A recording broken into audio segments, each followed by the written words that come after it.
বলছি দেখো না, এই কুর্তিটা বেশ ভালো লাগছে না? হ্যাঁ, তবে আর একটা কথা, বলছি মায়ের জন্য একটা ভালো দেখে শাড়ি অর্ডার করে দাও। আচ্ছা ঠিক আছে, এই নাও তোমার চা। বলছি মাকে টাইম মতন খাবার দিয়ে দিয়েছিলে তো? মাকে অনেকক্ষণ আগে খাবার দিয়েও দিয়েছি, আর মা খেয়েও নিয়েছে, মা শুয়েও পড়েছে। ঠিক আছে। হ্যাঁ মা, হ্যাঁ আমি একদম ঠিক আছি। হ্যাঁ অভিষেক, হ্যাঁ অভিষেক এখানেই আছে, ও ঠিক আছে।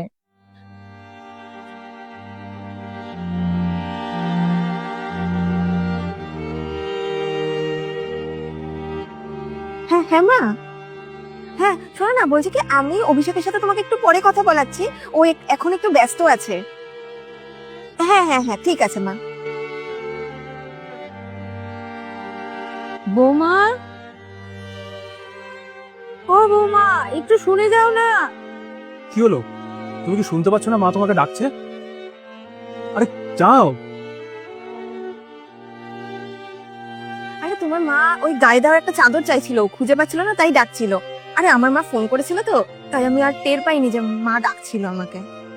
কি সবসময় খালি মা মা করতে থাকো? হ্যাঁ, নিজের ঘরে মন দাও। আমিও তো তোমাকে সেটাই বলতে চাই, তুমি যেরকম নিজের মায়ের এতটা খেয়াল করো, তার সেরকম 10% তুমি আমার মায়ের একটু খেয়াল করো।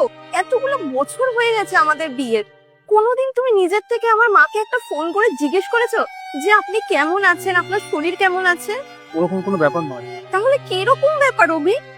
আমি আমার শাশুড়িকে আমার মা মনে করি, তুমি কবে করবে?